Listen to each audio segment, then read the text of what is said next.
Bismillahirrahmanirrahim. Assalamu alaikum students. Hope so you are fine, good and safe at your homes. Chapter number 13, electrostatic, the most important topic, that is capacitor. First we have the content list that we have to study in this video. That's introduction, types, capacitance, basic construction, storing charge, capacitance in parallel and series, and their uses. Means that whole topic of the capacitor.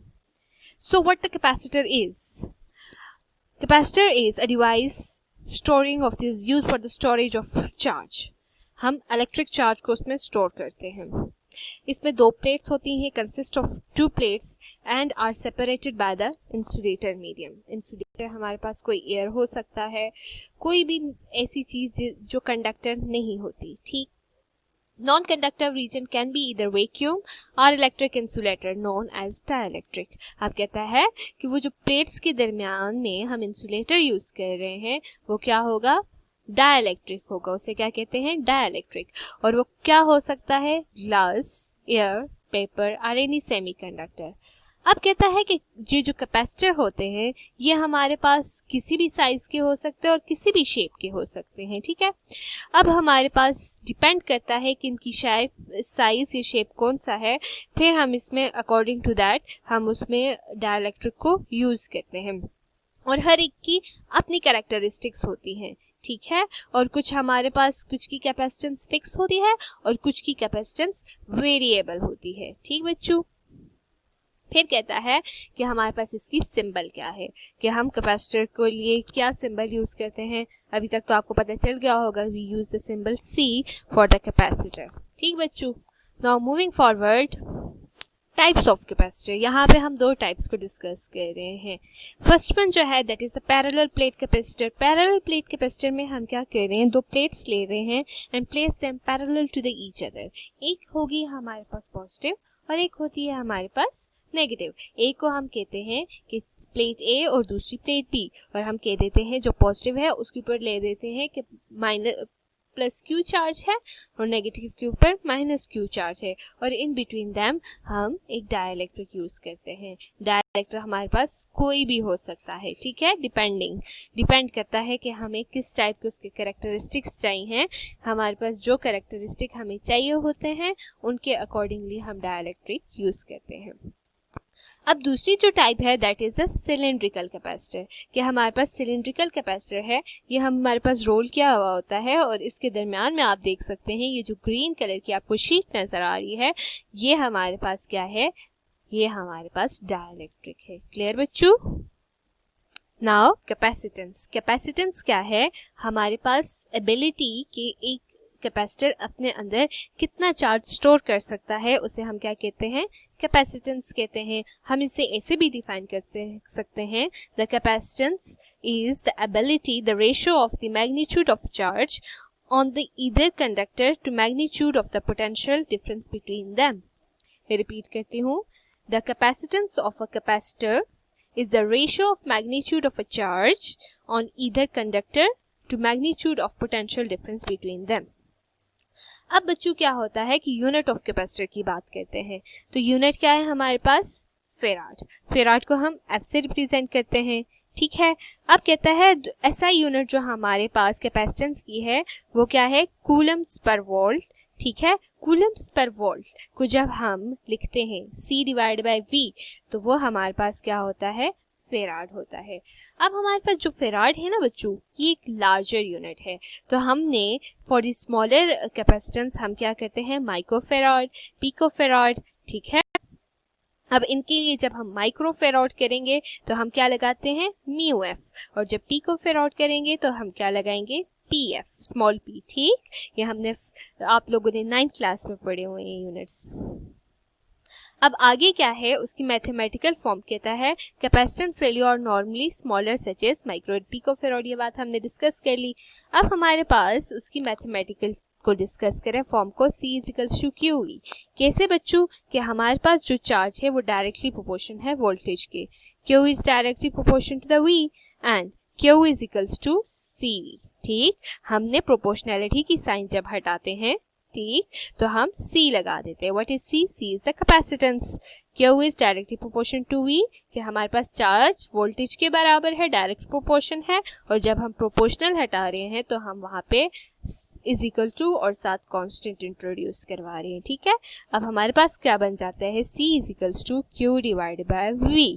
ठीक बच्चों, अब कहता है capacitance of a capacitor is directly proportional to the charge store on the capacitor and inversely proportional to the voltage. यही जो आपकी mathematical form है इसको एक्सप्लेन किया जा रहा है कि हमारे पास जो कैपेसिटेंस होती है वो डायरेक्टली प्रोपोर्शन होती है किसके? जो चार्ज स्टोर होता है Q, और इनवर्सली प्रोपोर्शन होती है टू द वोल्टेज. क्लियर बच्चों? Now we have to look कि हमारे पास इसकी कंस्ट्रक्शन कैसे होती है. तो हमारे पास क्या है, हमने स्टार्ट में बात की थी कि कैपेसिटर में हम दो प्लेट्स को यूज करते हैं. ठीक, प्लेट ए प्लेट बी, एक हमारे पास पॉजिटिव होती है और दूसरी नेगेटिव होती है. अब कहता है इन प्लेट्स के दरमियान में हम क्या यूज करते हैं? डाइलेक्ट्रिक मीडियम यूज करते हैं. अब ये जो डाइलेक्ट्रिक है ये एयर, पेपर और एनी अदर सेमीकंडक्टर मटेरियल, ठीक, मतलब कुछ भी हो सकता है. Now due to the dielectric charges stored on the capacitor plates, कहता है अब हमारे पास क्या होता है कि चार्जेस प्लेट्स में ही रहते हैं.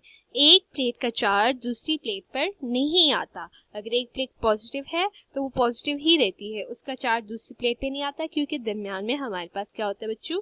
इंसुलेटर होता है. ठीक, अब हमने ये देखना है कि हमारे पास कैपेसिटर चार्ज को कैसे स्टोर करता है. तो वो कहता है कि हमने क्या करना है कि एक बैटरी को चार्ज के साथ अटैच करना है. बैटरी कनेक्ट होगी. ठीक है, बैटरी जब कनेक्ट हो गई तो उसके बाद जो पॉजिटिव साइड ऑफ बैटरी है वो हमारे पास पॉजिटिव प्लेट की तरफ होगी, और जो नेगेटिव साइड ऑफ बैटरी है वो नेगेटिव प्लेट की तरफ होगी. अब चार्जेस मूव करेंगे, पॉजिटिव चार्जेस जाएंगे पॉजिटिव प्लेट की तरफ, नेगेटिव चार्जेस जाएंगे नेगेटिव प्लेट की तरफ. अब पोटेंशियल राइज करता जाएगा. पोटेंशियल राइज जैसे जैसे करता जाएगा, एट द एंड हमारे पास वो जो हमारे पास एक स्टोरेज है ना कैपेसिटर की, वो एंड हो जाएगी. अब जब हमारे पास पोटेंशियल ऑफ द बैटरी का और कैपेसिटर दोनों का पोटेंशियल सेम हो जाएगा, वो सेम पोटेंशियल में आ जाएंगे, इक्विलिब्रियम की कंडीशन में आ जाएंगे, फर्दर चार्ज मूव नहीं कर सकेगा. ठीक, तो हमारे पास क्या होगा? हम कहते हैं कि हमारे पास बैटरी चार्ज हो गई है एंड चार्ज कैपेसिटर ने जितना चार्ज स्टोर करना था उसने उतना चार्ज स्टोर कर लिया और फर्दर वो चार्ज स्टोर नहीं कर सकता. नाउ हम ये देखते हैं कि हमारे पास कैपेसिटर्स को हम कैसे कॉम्बिनेशन कर सकते हैं कैपेसिटर्स का. तो एक होता है बच्चों पैरेलल कैपेसिटर्स और दूसरे होते हैं सीरीज. पैरेलल कैपेसिटर में क्या होता है कि सारे कैपेसिटर डिफरेंट ब्रांचेस में लगे होते हैं. ठीक, सर्किट होता है, सर्किट की डिफरेंट ब्रांचेस में लगा होता है. आप इमेज को देख सकते हैं. और जब ब्रांचेस डिफरेंट में लगे होंगे तो हम कहेंगे C1, C2, C3 तीन कैपेसिटर्स हैं. लेकिन हमारे पास उनका जो पोटेंशियल होता है, वोल्टेज जो होती है वो सेम होती है.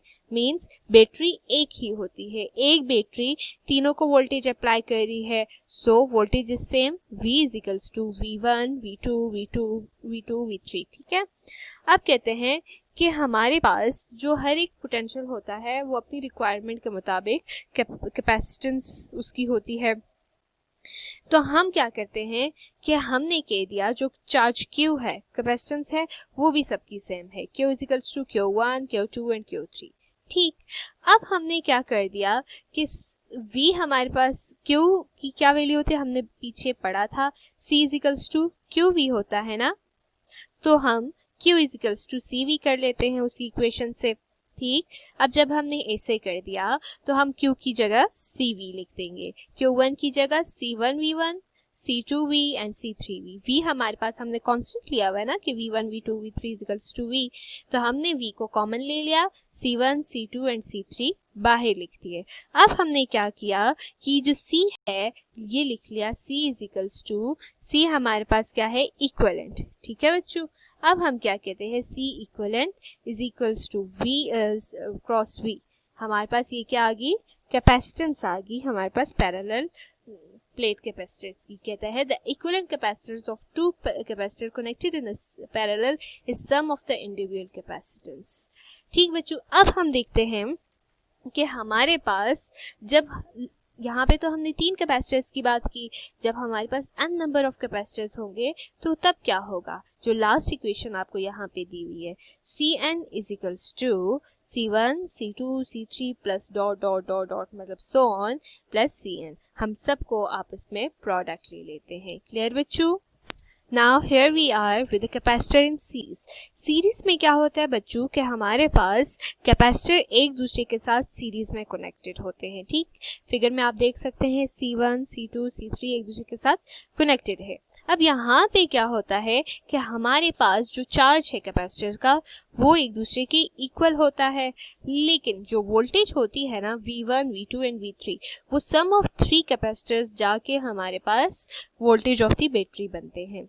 तो मतलब हमने पीछे क्या किया था, Q के लिए Q1 plus Q2 plus Q3 equals to Q, और V के लिए V equals to V1 equals to V2 और V टोटल आता है। लेकिन सीरीज में हम क्या करते हैं कि V equals to V1 plus V2 plus V3 के वोल्टेज हमारे पास कैपेसिटर की वोल्टेज को ऐड करते हैं, लेकिन जो चार्ज होता है वो सब पे सेम होता है। चार्ज रिमेन द सेम, पीछे हमारे पास क्या था, वोल्टेज रिमेन द सेम। अब हमने वही C इजिकल्स टू QV से हम V की वैल्यू निकालेंगे, V इजिकल्स टू QC। जब हम V इजिकल्स टू QC करेंगे, दूसरी क्वेश्चन में हमने क्या किया था, दूसरे केस में Q की वैल्यू निकाली थी, Q इजिकल्स टू CV, क्योंकि हमारे पास V कांस्टेंट था, Q चेंज हो रहा था। यहाँ पे हमारे पास Q कांस्टेंट है और V चेंज हो रहा है, तो हम V के लिए इक्वेशन निकालेंगे, that is equals to Q equals to V equals to QC। अब हमने क्या कर दिया, Q1 divide by C1, Q2 divide by C2 and Q3 and so on. अब हम लिखेंगे Q आ गया सेम सबके लिए, ऐसे ही है ना, तो Q हम बाहर ले लेंगे और अंदर क्या रह जाएगा, 1 divide by C1 plus 1 divide by C2 plus 1 divide by C3। ठीक बच्चों, अब हम ले लेंगे Q divide by Q is equals to C is equals to 1 divide by, हमारे पास क्या हो जाएगा, हमारे पास Q divide by C equivalent. अब अगर हमारे पास there are lot of number of the capacitors, तो हमारे पास इक्वेशन क्या बनेगी, 1 divide by C equivalent, 1 divide C1 C2 so on that Cn। ठीक है बच्चों, clear? Now where these capacitors are used, कि हम इन्हें यूज कहाँ करते हैं, हम बैटरीज में यूज करते हैं, बैटरीज में स्टोरेज पर्पस के लिए, use in sensing devices, sensors जो होते हैं ऐसी डिवाइसेस में यूज करते हैं, separating AC and DC current, हम AC और DC करंट को सेपरेट करने के लिए यूज करते हैं, use in vehicles, audio system की गाड़ी में ये जो गाने वगैरह के सिस्टम होता है वहाँ पे इन कैपेसिटर्स को यूज। थैंक यू बच्चों, एंड आप लोग क्या करें कि बुक में से भी सारा रीड करें, और फिर जहाँ से समझ नहीं आता do ask, I am here for you. Thank you.